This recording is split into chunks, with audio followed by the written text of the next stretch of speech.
El Evangelio dice algo así, que desde el tiempo de Juan el Bautista hasta ahora, el reino de los cielos padece violencia, sufre violencia y los violentos le arrebatan. Y ahí vimos dos formas de interpretar el texto que no se contraponen, sino que se suman. Y hoy vamos a seguir hablando sobre los violentos. Entonces, vamos a leer un poquito más adelante la historia. Vamos a ir al libro de Hechos. Nos iba a ser la parte 2 de lo que vinimos viendo la semana pasada. Y ahí en Hechos vamos a estar leyendo el capítulo 12 de Hechos. Hechos, capítulo 12. Recién comenzaban a reconocerse y a ser señalados como cristianos, los primeros seguidores de Jesús, que se reunían y exaltaban el nombre de Cristo, predicaban el Evangelio y eran, por sobre todas estas cosas, perseguidos. Capítulo 12 del libro de Hechos. Y vamos a estar leyendo como hasta la mitad del capítulo, hasta el 19. Dice Hechos 12, verso 1 en adelante. En aquel mismo tiempo el rey Herodes echó mano a algunos de la iglesia para maltratarles y mató a espada a Jacobo, hermano de Juan. Y viendo que esto había agradado a los judíos, procedió a prender también a Pedro. Eran entonces los días de los panes sin levadura. Y habiéndole tomado preso, le puso en la cárcel, entregándole a 4 grupos de 4 soldados cada uno, para que le custodiasen. Y se proponía sacarle al pueblo después de la Pascua. Así que Pedro estaba custodiado en la cárcel, pero la iglesia hacía sin cesar oración a Dios por él. Y cuando Herodes le iba a sacar, aquella misma noche estaba Pedro durmiendo entre 2 soldados, sujeto con 2 cadenas, y los guardas delante de la puerta custodiaban la cárcel. Y he aquí que se presentó un ángel del Señor, y una luz resplandeció en la cárcel, y tocando a Pedro en el costado, le despertó diciendo: levántate pronto. Y las cadenas se le cayeron de las manos. Le dijo el ángel: cíñete y átate las sandalias. Y lo hizo así. Y le dijo: envuélvete en tu manto y sígueme. Y saliendo le seguía, pero no sabía que era verdad lo que hacía el ángel, sino que pensaba que veía una visión. Habiendo pasado la primera y la segunda guardia, llegaron a la puerta de hierro que daba a la ciudad, la cual se les abrió por sí misma, y salidos pasaron una calle, y luego el ángel se apartó de él.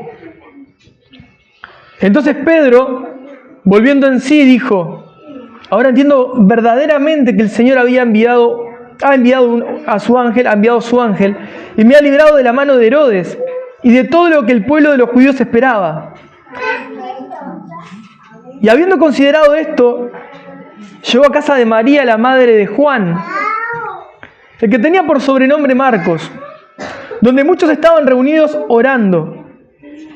Cuando llamó Pedro a la puerta del patio, salió a escuchar una muchacha llamada Rode, la cual, cuando reconoció la voz de Pedro, de gozo no abrió la puerta, sino que corriendo adentro dio la nueva de Pedro que estaba a la puerta. Y ellos le dijeron: ¿estás loca? Pero ella aseguraba que así era. Entonces ellos decían: ¡es su ángel!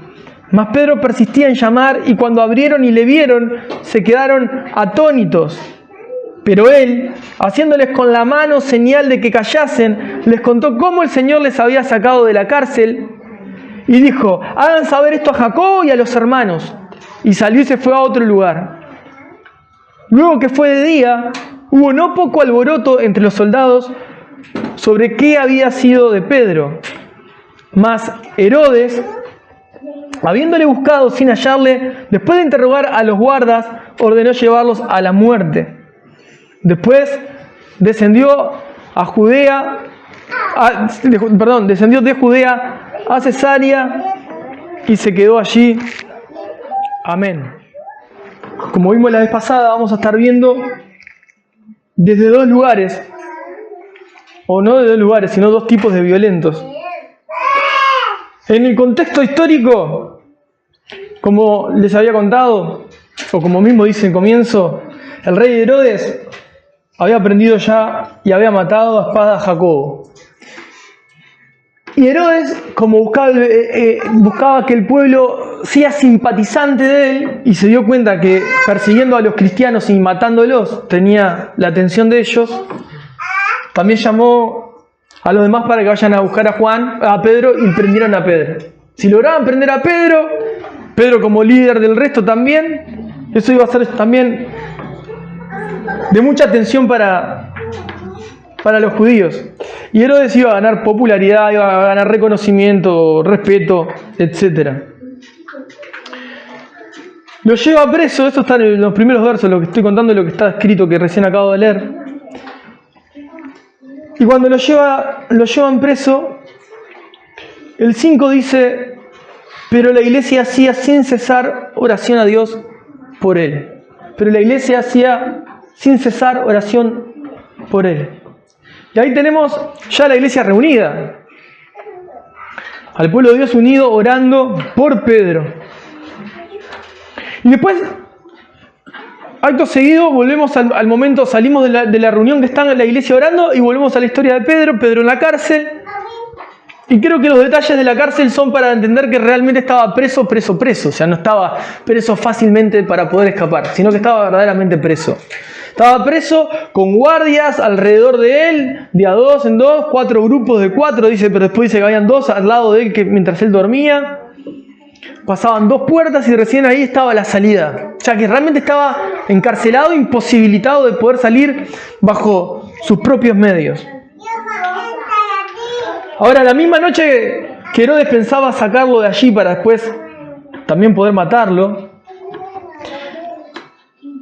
dice el 7, y aquí que se presentó un ángel del Señor y una luz resplandeció en la cárcel, y tocando a Pedro en el costado le despertó diciendo: levántate pronto, y las cadenas se le cayeron.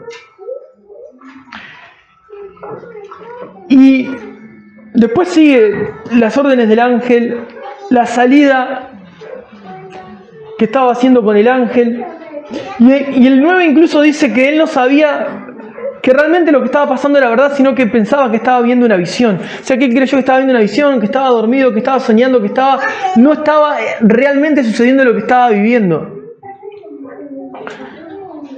Ahora, cuando pasa la primera, después pasan la segunda guardia, llegan a la puerta de hierro, salen, se abre por sí misma, y el ángel lo acompaña una cuadra más. Cuando pasan esa calle, el ángel desaparece y Pedro dice, volviendo en sí, o sea, volviendo a tener entendimiento claro de lo que estaba sucediendo: ahora entiendo verdaderamente que el Señor ha enviado su ángel y me ha liberado de la mano de Herodes y de todo lo que el pueblo de los judíos esperaba. Recién ahí, Pedro se da cuenta de que verdaderamente todo lo que transcurrió, todo lo que pasó había sido verdad y no había sido un momento nada más como un momento de sueño, de visión, de algo que no era real lo que estaba sucediendo. Sino que después que se dio cuenta que estaba libre y viendo alrededor, se dio cuenta que Dios había enviado a un ángel para liberarlo. De allí se va directo a donde estaban nuestros hermanos reunidos. En el verso 12 dice: llegó a la casa de María, la madre de Juan, el que tenía por sobrenombre Marcos. Ahí estaban muchos reunidos orando. El 5 decía: la iglesia hacía sin cesar oración a Dios por él. El 12 dice,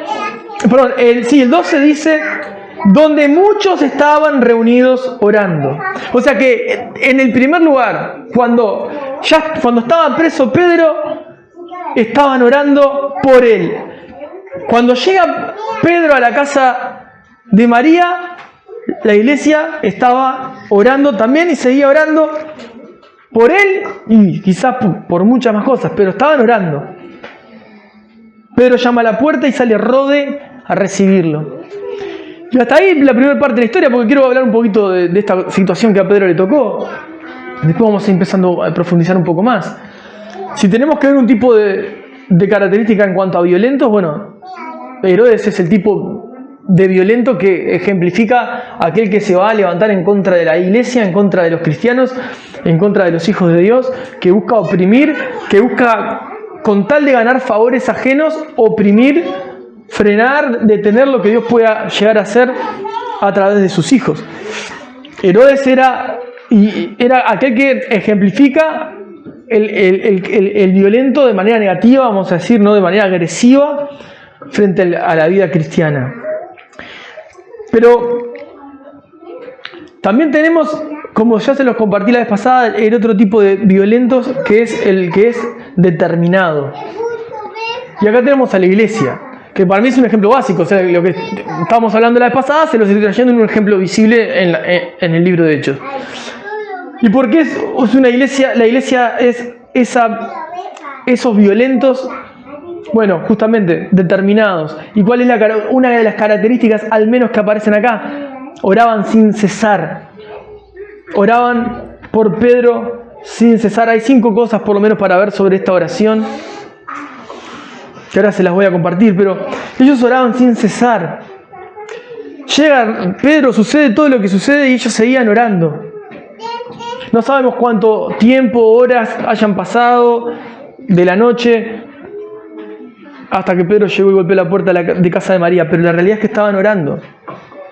Estaban orando por Pedro cuando estaba preso y seguían orando cuando Pedro ya había sido libertado y había llegado. Ahora, Pedro vivió toda una situación digna de ser escrita y digna de recordar, pero que él ni siquiera entendía que era real lo que estaba pasando hasta que Dios le dio el entendimiento. Dice que él entró en sí y dijo, verdaderamente esto fue Dios, ¿no? El Señor envió su ángel para liberarme de Herodes y de lo que los judíos esperaban hacerme. Veía la situación de Pedro, que por cierto es una situación que es un milagro de todo lo que le aconteció vivir. Y pensaba también en cuántas veces podemos estar en situaciones como Pedro. A ver, salvando la distancia, que Pedro estaba preso, rodeado de guardias, iba a ser muerto. Pero todo el proceso que vivió, y recién en un punto ya, cuando quedó totalmente solo, ahí se dio cuenta y dijo, entonces todo lo que viví fue Dios que lo hizo para guardarme. Y yo creo que todo lo que le aconteció vivir era de tal peso que para contarlo y para que los demás escucharan y sepan cómo se vivió, hubiese sido maravilloso poder escucharlo de primera mano. Nosotros lo tenemos redactado, pero él después fue a la casa de los hermanos para decirle, estoy acá, fui libre, y contarles cómo fui libre. Entonces no es solamente el fui libre, sino que cómo fui libre. Y eso es una de las cosas que me gusta pensar. Yo le puedo decir, Jesús me hizo libre, pero ¿cómo Jesús te hizo libre? O sea, es el cómo. No solamente es, Jesús me dio vida. Bueno, el cómo te dio vida. Jesús me hizo una nueva persona. ¿Cómo te hizo una nueva persona? Jesús me hizo nacer de nuevo. ¿Cómo? ¿Qué es nacer de nuevo? ¿Cómo naciste de nuevo? Porque quieras o no, cuando nosotros tenemos que compartir nuestra fe o compartir en quién creemos o cómo vivimos, muchas veces son el resultado final, pero no el porqué del resultado final. No contamos el proceso, a no ser que tenga algunas situaciones medias Pedro, así medias maravillosas, y tampoco contamos el comienzo, el cómo estábamos y el porqué de todo el proceso, y por qué llegué a donde llegué, en terminar confiando en Jesucristo como único Señor y Salvador de mi vida. Entonces, muchas veces vas a encontrarte con situaciones y quizás seas de los que cuente el final de la historia y no el por qué llegaste a creer en quien crees hoy. Eso es para tener en cuenta. Vos podés decir, soy cristiano. Bueno, pero ¿por qué? ¿Por qué soy cristiano? Porque creo que Jesús es Dios y que murió en la cruz. Bueno, pero ¿por qué? ¿Por qué Jesús es Dios? ¿Por qué murió en la cruz? ¿Por qué? El por qué, que es importante. De hecho, ahora me estaba acordando que hace unos días atrás leí algo muy similar. Ahora, Cuando Pedro llega a la casa de María y golpea la puerta y sale Rode a recibirlo, no abre la puerta, Rode escucha la voz de Pedro y solamente con la voz de Pedro ella reconoce que es Pedro y de tanta alegría ella ni siquiera abre la puerta y sale corriendo a avisarle al resto. Yo esto ya lo he compartido en otra ocasión, pero yo creo que prestemos atención a esto. Los demás estaban orando. O sea, estaban todos orando. Porque fíjate que puedan estar diciendo, Señor, te pedimos por los hermanos que no están hoy acá, que los traigas y puedan venir y que lleguen todos y puedan venir todos juntos a buscarte. Y de repente golpean la puerta y va uno y dice, ¿están todos afuera? No estaban todos afuera. Sigamos orando por los... ¿Cómo? ¿Pero estás orando por eso? Sucede, pero no crees que sucede. Entonces, una de las cosas sobre las que reflexionaba en esto es que nuestros hermanos estaban en el lugar correcto, haciendo lo correcto. Pero más allá de estar en el lugar correcto, haciendo lo correcto, ellos eran débiles. No creían que Dios estaba escuchando lo que estaban pidiendo y por lo que estaban reunidos. El por qué. ¿Por qué estás orando? Porque Dios me escucha. ¿Por qué estás reunido con el que está al lado? Porque Dios nos lo pidió, que sigamos unidos hasta que Él venga. ¿Por qué? Porque Él responde. Y Él respondió. ¿Cómo que respondió? Sí, respondió. Entonces yo creo que a veces pasa esto, ¿no? Lo mismo que nuestros hermanos acá. En cierto aspecto, sí, violentos, determinados, ¿no? Eficaces, orando, persistentes, unidos, pero por otro también vemos la parte natural. Estaban haciendo lo correcto en el lugar correcto, pero no creían.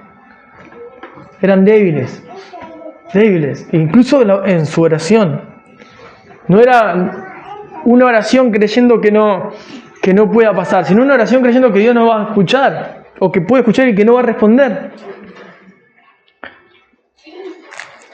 Y hay 5 cosas por lo menos buenas que encontré, y ahora después seguimos en el resto de la historia, que encontré sobre la iglesia reunida en esta situación, que obviamente ejemplifican a los violentos desde ese lugar correcto, ¿no? Desde el lugar de persona determinada. Y lo primero es que estaban unidos. La iglesia estaba unida y hacía sin cesar oración. O sea que estaban unidos, eran orantes, personas de oración, unidos y en oración, eran determinados. O sea que habían matado a Jacobo, pero eso no les hizo dejar de orar.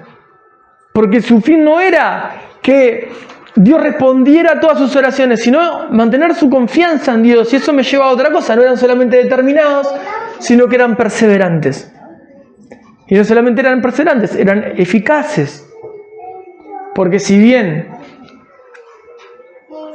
si algo me hacía reflexionar esto, es pensar, si bien es Dios quien determina todas las cosas, ellos, y eso es digno de imitar, ¿no?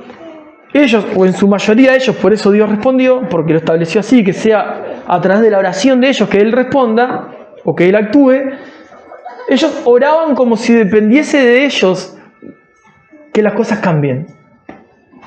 Entonces, si bien entendemos que la oración es esa forma de diálogo con Dios para que nosotros nos podamos acomodar a su voluntad y ese diálogo que Él nos permite para ser partícipes de los planes que Él tiene, es decir, Dios escuchó mi oración y Él dice, yo quise usarte a vos como canal para obrar en cierta situación. A veces nos olvidamos de eso, descansamos demasiado en lo que Dios quiere hacer cuando Él quiera y nos olvidamos que Él determinó que usa la iglesia para que las cosas cambien. Y no solamente que usa la iglesia para que las cosas cambien, sino que nuestra oración, a veces teniendo un poquito de este entendimiento, ora en incredulidad. O sea, ora, te escucho orar y decís, qué correcto que oraste, te faltó fe. Las palabras que hablás son lindas, son bíblicas, son ordenadas, son reverentes, pero están vacías, carentes de fe. A pesar de eso, Dios obra. Ahora, por eso decía, orar como si las situaciones realmente dependieran de la oración de uno. En ese fervor, en esa pasión, en esa forma determinada de pedir, de clamar, de buscar a Dios. Entonces, en ese fervor, en esa pasión, reunidos estaban orando. Ahora, ¿qué pasa? Dios responde. Rode reconoce la voz, se llena de gozo y sale. Y está bueno porque de repente no dice mucho más. Que solo Rode fue hasta ahí, no da más información de Rode, no te dice más nada. Rode en griego significa rosa y es un nombre que no dice Rode significa la mujer virtuosa o significa la mujer de oración. No tiene un nombre que diga qué peso que tiene. Sencillo. Como no es el caso de casi todos los nombres en hebreo que siempre contienen un peso mayor, ¿no?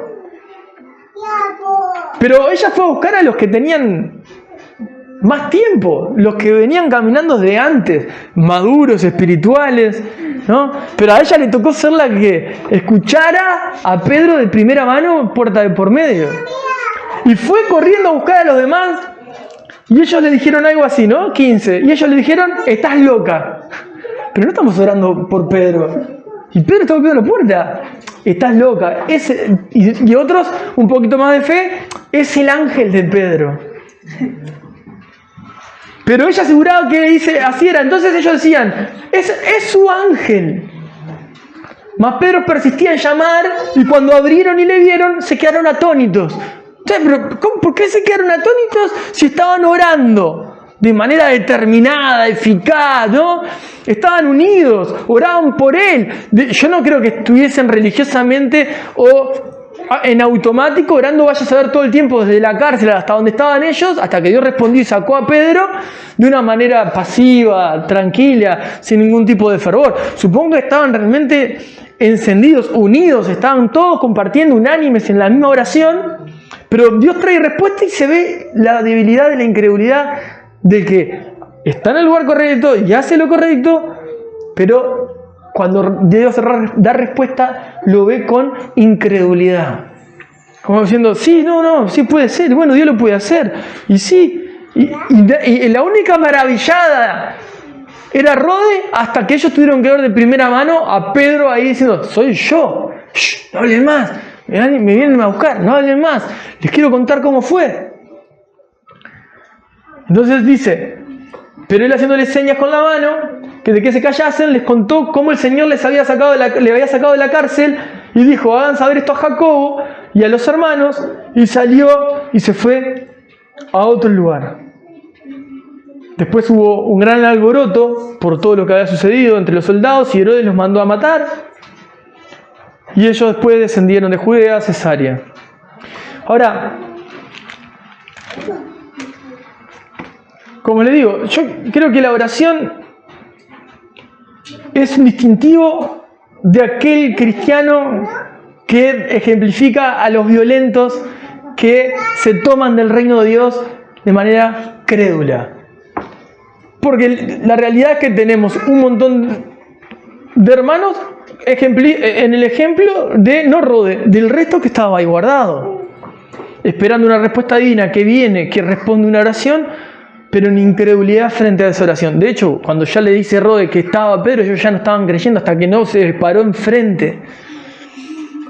Y creo que la vida cristiana, lamentablemente, ¿no? A pesar de, gracias a Dios que Dios responde, pero está llena de estas oraciones vacías. Oraciones bien formuladas, oraciones correctas.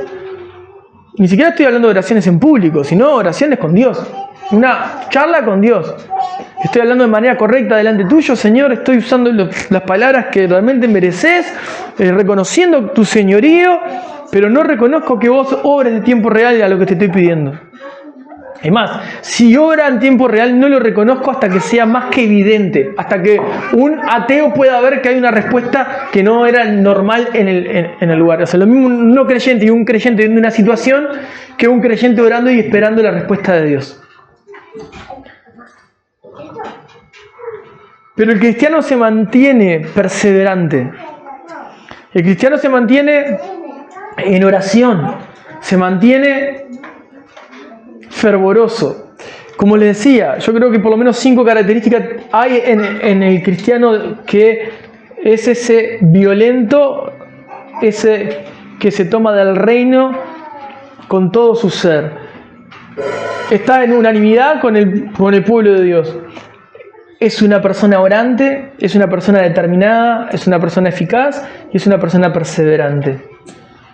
Y en Rode, por lo menos en Rode, ahí vemos este tipo de cristiano. Un cristiano que verdaderamente está esperando lo que está orando, creyendo que Dios le responde a lo que está orando. Un cristiano que no lo frena el resultado negativo. Jacobo muerto, Pedro encarcelado, sino que lo hacía redoblar una vida de oración. El resultado venía del cielo. Y me parece también que es digno de recordar que incluso en sus incredulidades Dios estaba respondiendo sus oraciones, no dejaba de trabajar por la incredulidad de ellos. Dios estaba escuchando su oración incrédula. ¿Por qué incrédula? Porque no esperaban ni que Dios respondiera tan rápido. Pero Dios estaba igual determinado a hacerlo. Entonces, Él estaba orando a pesar de... Y eso sí te tiene que dar satisfacción. Porque si vos decís, soy un desastre en mi vida de oración, no sirvo ni para hablar, no sirvo ni para compartir, no sirvo ni para acercarme a Dios, ni esperar que Dios obre de alguna manera, aún en esas pocas palabras que vos podés conversar, o en la forma en la que vos conversás, o en la rigidez con la que hablás, o en la frialdad con la que hablás, o en lo apagado con la que hablás, ponele la parte negativa que más veas en vos. Aún así Dios en su gracia escucha y en su gracia responde.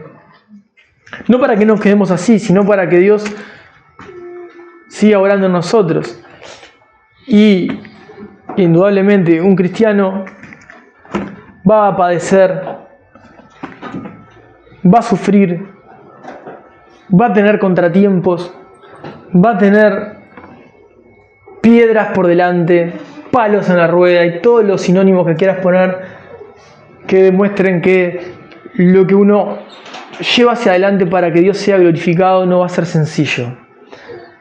Eso puede cansar, eso puede dar miedo, eso puede traer agotamiento, eso puede traer dudas, eso puede traer tristeza, eso puede traer congoja, desánimo, porque uno tiene una expectativa de ser algo que no es y no logra alcanzar la expectativa que tiene, no la que Dios tiene para con nosotros, porque ella sabe cómo somos, sino la que uno se pone, que quiere entregarle a Dios como esta es la mejor forma en la que te puedo servir y no te sirvo.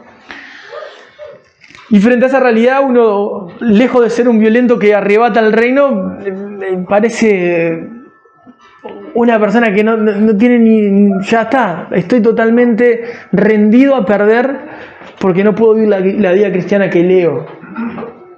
Pero para ese tipo de persona, para ese tipo de cristiano que lucha con eso, con la baja autoestima, con bajar los brazos prontamente, con la vara alta moral que no pueden alcanzar ni él mismo, recordaba el Salmo 46, el verso 1 dice: Dios es nuestro amparo y fortaleza, nuestro pronto auxilio en las tribulaciones. Por tanto, no temeremos, aunque la tierra sea removida y se traspasen los montes al corazón del mar, aunque bramen y se turben sus aguas y tiemblen los montes a causa de su braveza. Del río sus corrientes alegran la ciudad de Dios, el santuario de las moradas del Altísimo. Dios está en medio de ella, no será conmovida. Dios le ayudará a clarear la mañana. Bramaron las naciones, titubearon los reinos, dio él su voz, se derritió la tierra. El Señor de los ejércitos está con nosotros. Nuestro refugio es el Dios de Jacob. Bueno, hasta ahí, porque en realidad el Salmo 46 es más largo, pero Dios es nuestro amparo y nuestra fortaleza, nuestro pronto auxilio en las tribulaciones. El cristiano, estamos leyendo el Salmo y ya en ese momento estaba hablando de tribulaciones, de necesidad de un pronto auxilio, pero de un reconocimiento del carácter de Dios. Él es nuestro amparo y fortaleza. Y no nuestro amparo y fuerza. No es el que nos da la fuerza, porque Él es el que nos da la fuerza. Pero acá lo que está diciendo el Salmo es que es nuestro amparo el que nos ampara y nuestra fortaleza que nos protege, una fortaleza de protección. Entonces, en los tiempos de dificultad o en los tiempos difíciles, tenemos que recordar que Él es esa fortaleza. Él es nuestro lugar seguro. Y que aún como le pasó a nuestros hermanos en tiempo de Pedro, Pedro preso, la iglesia seguía unánime, orando, perseverando eficazmente, determinadamente y de manera unida.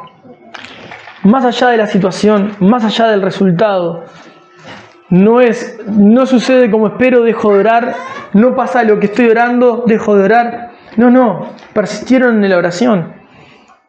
Las circunstancias que estaban alrededor, como les decía, Herodes ya había matado a Jacobo, al hermano de Juan, no era motivo para dejar de orar. No fue motivo para dejar de orar, no fue motivo para dejar de estar reunidos.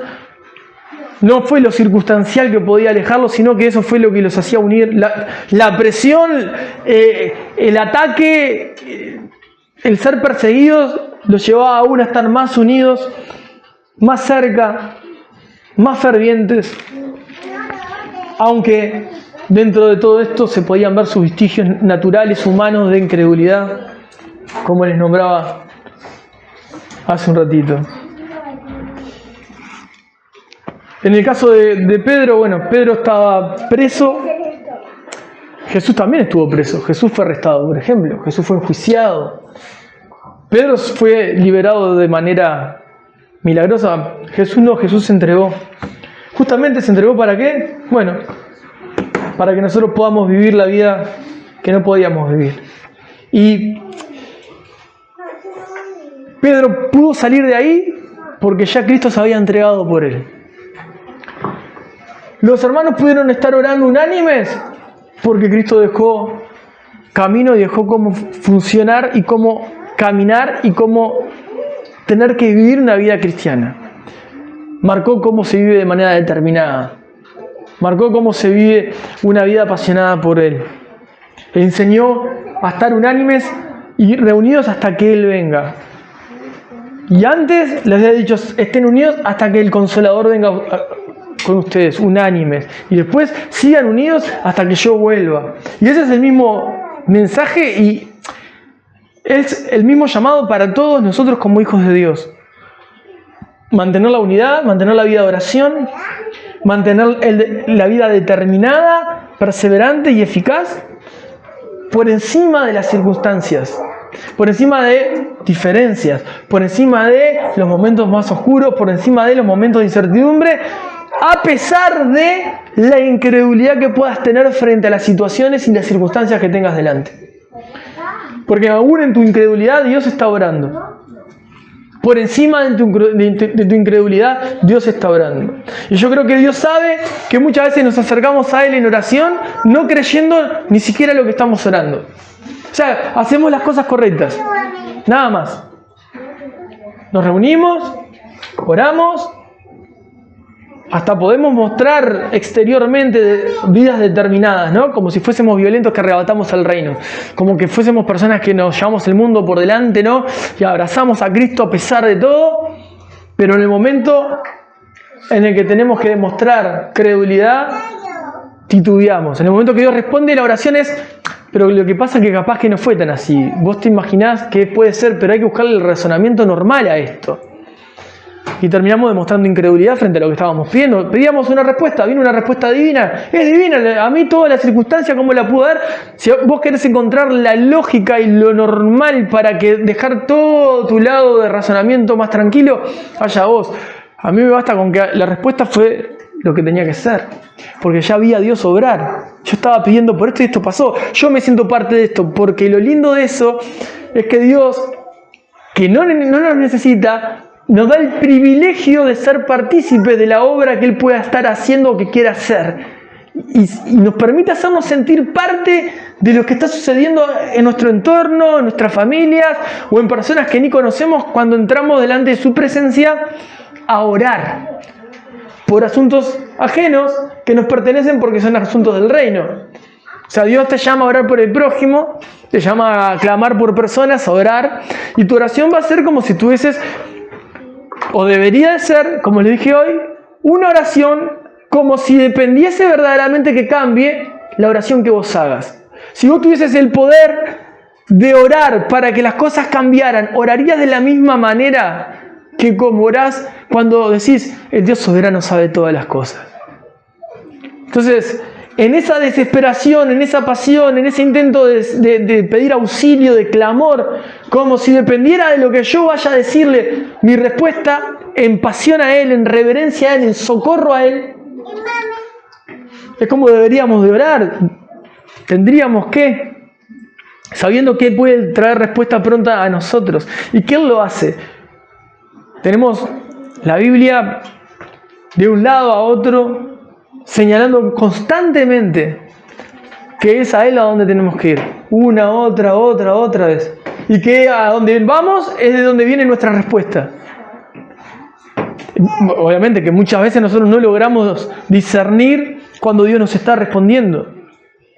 No entendemos cuando es un sí, vemos un no, o cuando vemos que una situación es tal o cual, porque podemos también mezclar eso con nuestros hermanos que estaban orando, más allá de Jacob, más allá de Pedro que estaba preso, pueden haber dicho, no, ya está, es lo que quiere Dios, que todos muramos, dejémonos que nos atrapen y terminemos todos presos y decapitados, porque Dios ya permitió que pasara con Jacob o Pedro.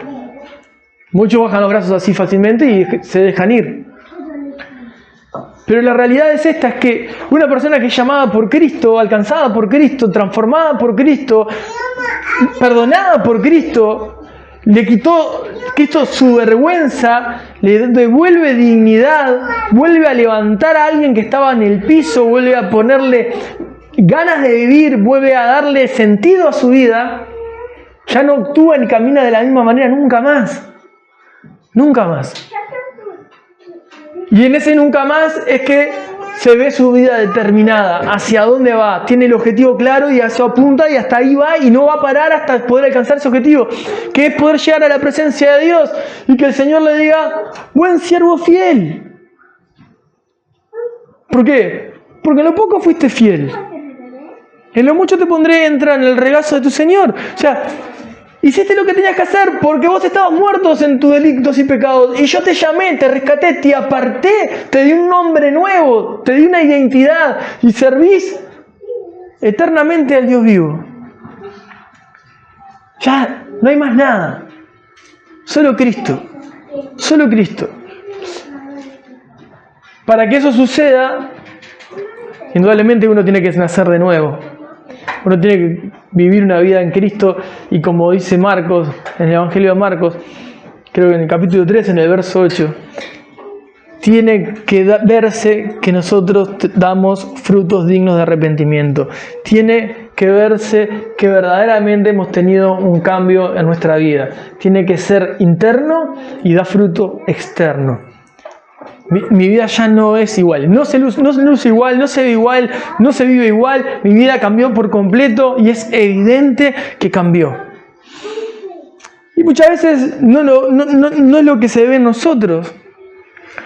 Por eso creo que también una forma de poder llamarnos la atención de Dios es recordarnos que no hay participación de Dios, no hay una forma en la que nosotros podamos disfrutar del Evangelio si no somos partícipes del Evangelio.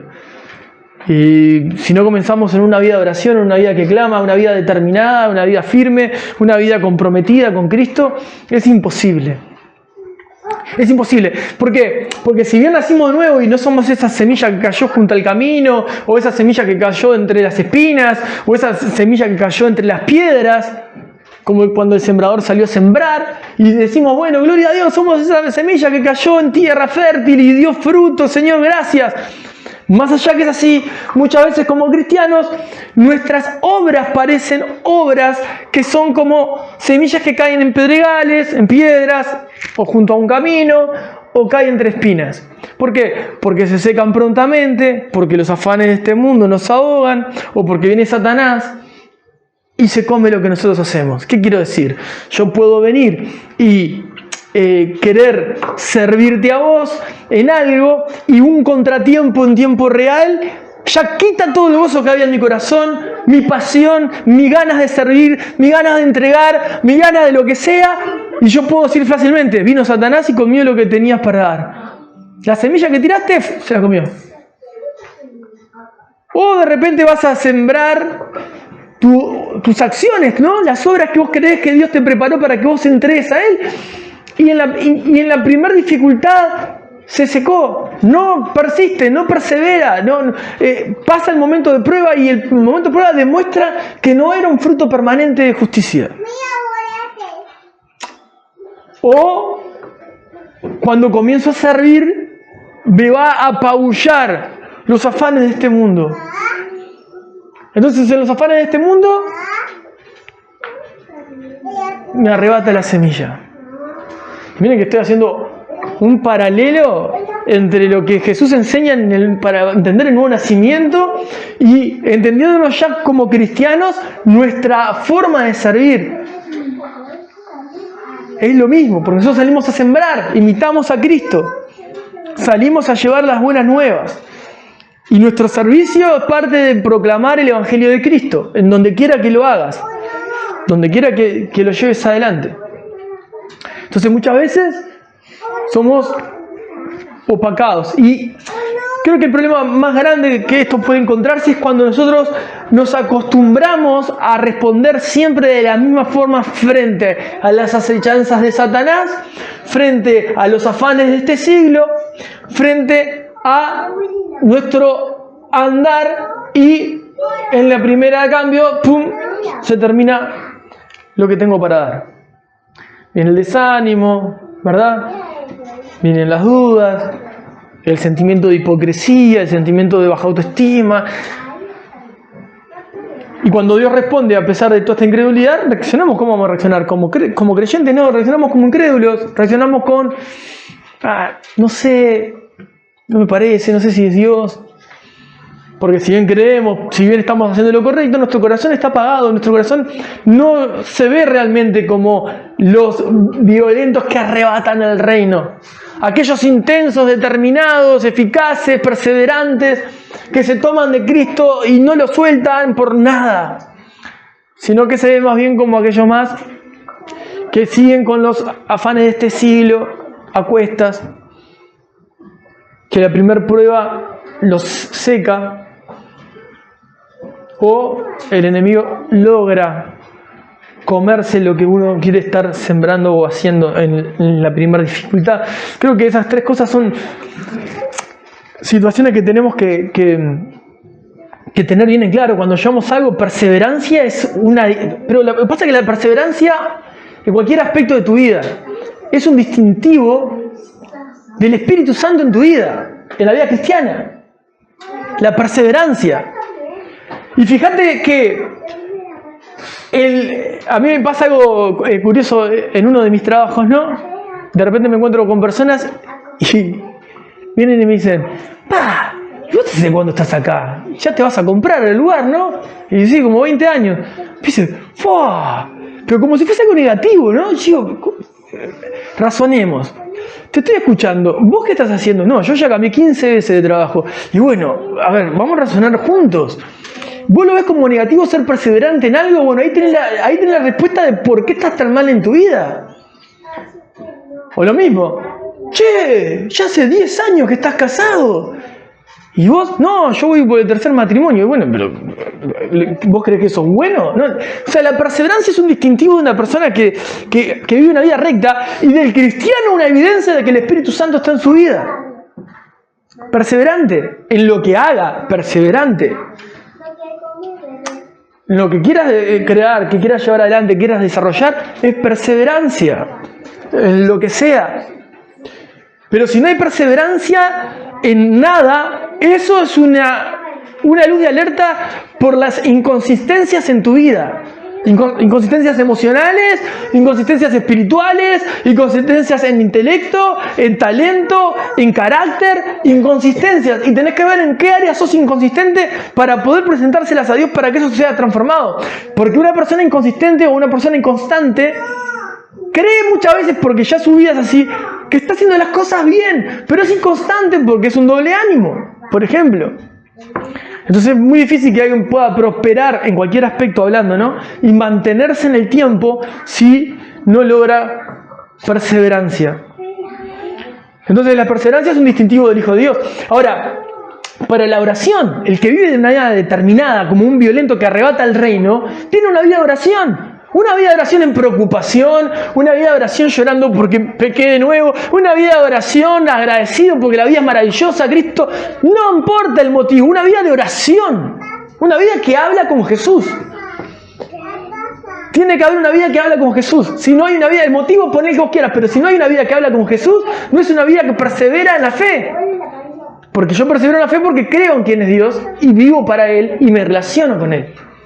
Entonces, cuando vienen los afanes de este siglo, las ofertas tentadoras de Satanás o el sobreexigirme en cualquier aspecto, como le decía hace un tiempo atrás, algún día de entre semana, había un pastor que decía, si vas a llorar, acordate que Satanás va a intentar que te mueras de hambre.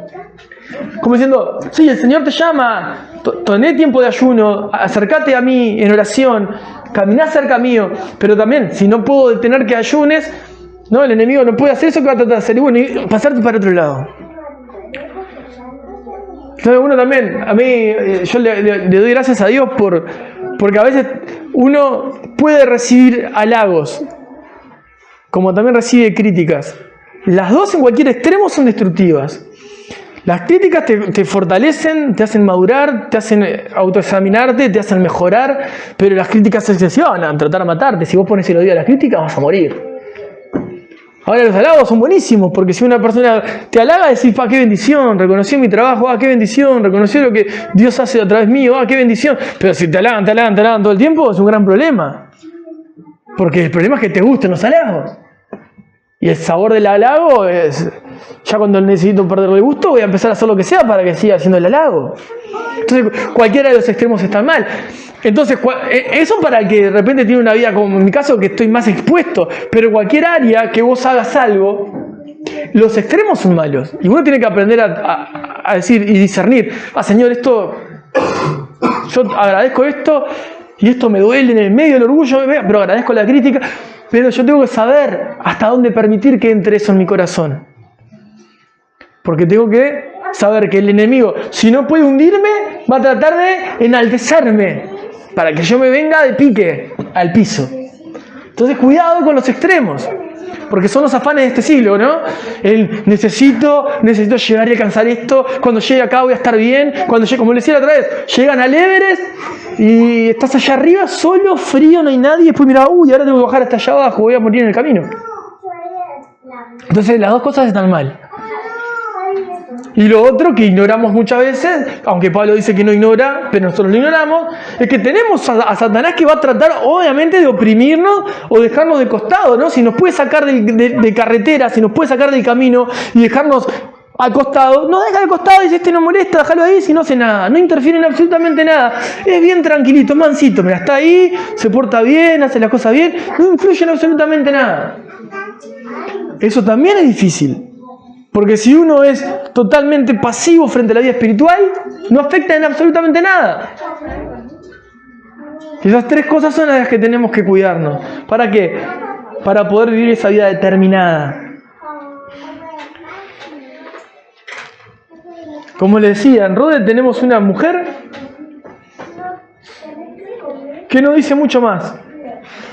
Pero sí hay algo que destaco de Rode, que es algo que a mí me gustaría que todos podamos tener en las cosas más sencillas de repente y en las cosas más milagrosas, que es manifestar la alegría de lo que Dios hace.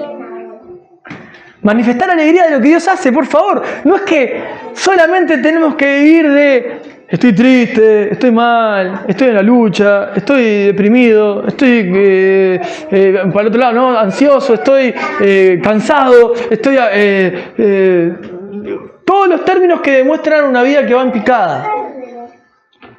Y tampoco autoconvencernos, no estoy bien y me estoy muriendo, pero quiero decir, Dios, por favor, cambianos el carácter para ser como Rode. Yo quiero ver algo sencillo y llenarme de alegría.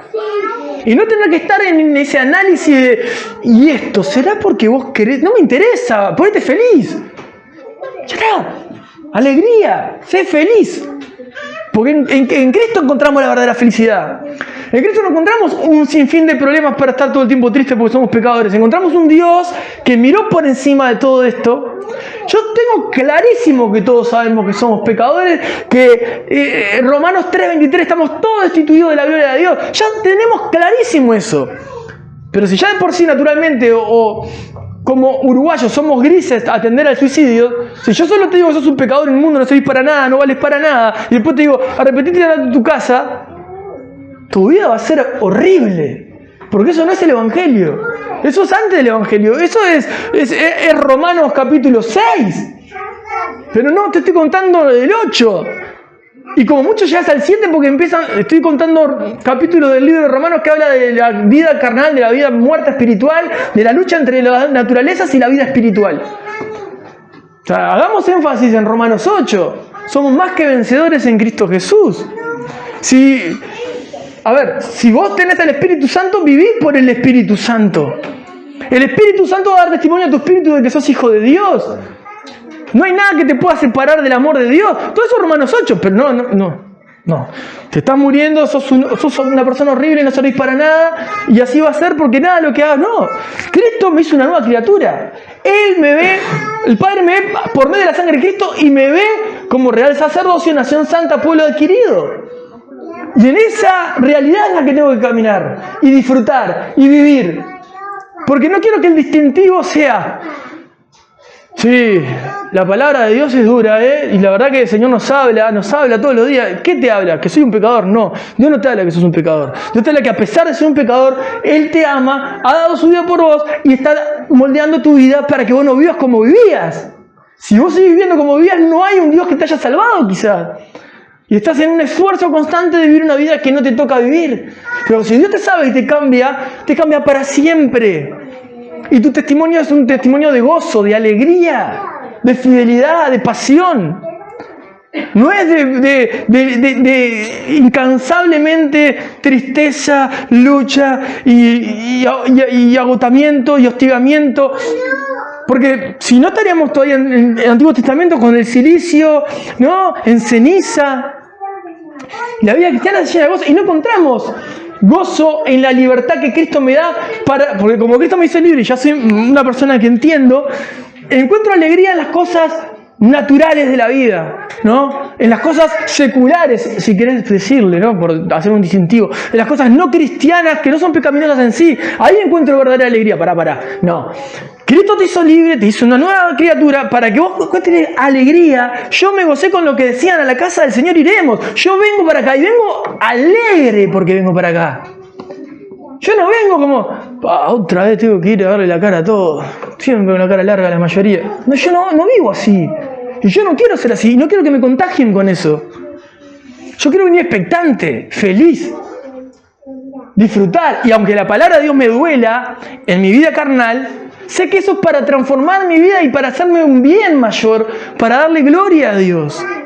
Entonces mi vida cambia porque yo cambio la forma en la que estoy viendo para que mi ojo no sea malo y mi lámpara, que mi ojo sea bueno. Yo quiero llenarme de la luz de Cristo que hay en cada uno de ustedes, para que mi interior esté lleno de luz, para obrar para la gloria de Dios, para entender que yo no soy quien califico. Califico porque hay uno solo que calificó y ese dijo: Él es apto, porque yo ya pagué por Él. No porque Él es mejor, más sabio, más entendido. Es porque yo pagué por Él. Y eso fue suficiente. Ese es nuestro Dios. ¿Y cómo no vas a responder después como una rueda llena de alegría en las cosas más sencillas de la vida o en las más maravillosas si no estás viviendo esa vida determinada? ¿Cómo no vas a hacer así? Si vives una vida determinada, te vas a apasionar por Cristo. Y te va a doler cuando vos ves a los que amás, a los que querés, a los que caminan contigo en Cristo, los que tienen 2 días o los que tienen 20 años. Sobre todo los que tienen más tiempo. Y vos decís: pero por favor, Señor, ¿qué es lo que sucede? Y te vas a entristecer. Lógico, te vas a entristecer, pero con mayor tristeza no los vas a hacer más alegres. Tenés que orar y tenés que manifestar una vida en Cristo, que es la que Cristo te prometió. ¿Para qué? Para que también puedan recibir de esa vida. No falsear esa vida porque también se puede imitar, sino que verdaderamente se vea. Diga: bueno, Señor, yo no estoy ya sé qué condición tienes, sé cómo estás luchando, sé cuáles son sus altibajos. Yo no le voy a tirar más leña o le voy a poner más peso en los hombros para que se termine de morir. Yo tengo que levantar a esa persona en Dios. O por lo menos ese es un pensamiento pastoral, ¿no? Capaz que como cristiano dicen: no, yo no tengo que hacer lo que lo haga Dios. Pero uno con responsabilidad frente a lo que Dios nos determina, no es para quedarnos pasivos frente a las necesidades de los demás. ¡Hey! Dios es tu fortaleza, es tu amparo, tu pronto auxilio en la tribulación. No vas a temer nada porque Él está contigo. Él va a mostrarte la salida, vas a llegar. Y después dices, Señor, es verdad, perdóname, Dios. Parecía mis hermanos en tiempo de Pedro. Estabas haciendo tremendo milagro en Pedro, pero tremenda obra en Pedro, y nosotros descreyendo de lo que Dios estaba haciendo en Pedro. Que ahí tenemos para hacer una especie de saga Marvel, ¿no? Tenemos un ángel que va, se mete a una cárcel, desencadena a Pedro, Pedro pasa entre las guardias, llama a una puerta sola, sale hasta una calle y dice, ¡ay, fue un ángel! Dale, vení a contármelo vos, a ver cómo yo reacciono. Y si yo te lo cuento a vos, ¿cómo te pones con eso? Quiero que Dios permita que nos suceda algo que nos saque del texto. A ver, ¿qué pasa? ¿Qué pasa si rompe el libreto que vos te armás en tu cabeza? ¿Cómo lo recibís? ¿Cómo me escucharías a mí si te voy a contar semejante historia? ¿O cómo podés vivirlo vos si te lo viene a contar otra persona? O irrumpe un momento como el de hoy, alguien que no esperabas que aparezca. Y digas, vino justo, que se ubique, estamos en medio de la reunión. Así reaccionamos, así vivimos muchas veces. Ponemos a Dios en cajitas y nos metemos adentro de una cajita nosotros. Y no estamos como preparados o no preparamos nuestros pensamientos para que nos sorprenda nuestro Dios en nuestro caminar. Señor, quiero ser parte de esta obra maravillosa y tener este espíritu de intercesor como tenían mis hermanos, pero no desde la incredulidad, sino entender que soy parte de esa obra que estás haciendo. Vos viniste a la cruz a morir por mí y me diste una nueva vida. Yo quiero ver la gloria de Dios en todo mi caminar, en respuestas de oración, en sentirme usado y verme usado, y también ver a otros ser usados para tu gloria y identificar que estás en ellos obrando y a través de ellos obrando. Y decir, Dios está ahí, yo lo conozco a mi Dios. Y cuando vengan esas noticias sencillas y las más maravillosas, con gozo y con alegría, no decir, bueno, vamos a tirarle la agüita para apagarlo porque está muy encendido. Vamos a ponerlo dentro de nuestros parámetros para que ya se te va a ir, tranquilo. No, vos necesitas de eso porque estás muerto, te estás secando. Necesitas inquirir del agua de vida, necesitas entrar a los ríos del Espíritu Santo para que en un momento sea Él guiándote. Ya está, no es ni por los tobillos, no es ni por las rodillas, no es por los lomos, ya te está guiando Él. Ya estás dentro del río dependiendo de que Él te lleve, ¿verdad? Un río de agua viva, un río que fluye. Pero nos olvidamos. Y no, hermanos, vos ves eso, vos decías eso, vos esperás eso, vos viviste así, como lo he escuchado de más de uno. Por eso me tomo el tiempo y el atrevimiento de compartirlo así. Bueno, sos vos el que tenés que volver a encenderte. No esperes que los demás se enciendan, que te acomoden, que hagan todo lo que vos esperás. Sos vos el que tenés que pararte firme. Sos vos que tenés que llenarte del Espíritu Santo. Sos vos que tenés que comprometerte. Sos vos que tenés que romper con tus estándares, con tu cajita. Sos vos que tenés que salir y no ser como el resto que estaba orando en incredulidad, sino ser como Rode. La primera que se para y va a la puerta. Para ver qué estaba pasando del otro lado. ¿Quién golpeaba insistentemente? Porque debe haber alguno que estaba sentado y ¿te animás a decirle que espere que estamos terminando?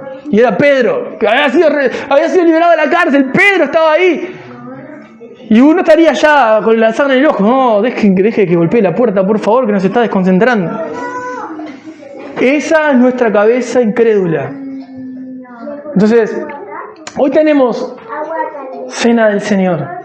Y mi deseo es ese, es que vos puedas sentirte animado, decir, Señor, vos me estás llamando a que me encienda nuevamente, a que siga brillando, a que preste atención a las cosas que puedan venir, a los violentos que van a querer apagarme, a las situaciones violentas que van a querer venir a amedrentarme, a los momentos que van a querer que yo baje brazos y no siga adelante. Porque yo voy a estar apercibido, porque el Espíritu Santo me habló a través de tu palabra y quiere que yo siga avanzando en perseverancia, no que en la primera dificultad largo todo. No, sigo adelante porque soy fiel al que me llamó, porque Él me hace fiel. Así que hermanos, vamos a tomarnos este tiempo para adorar, orar,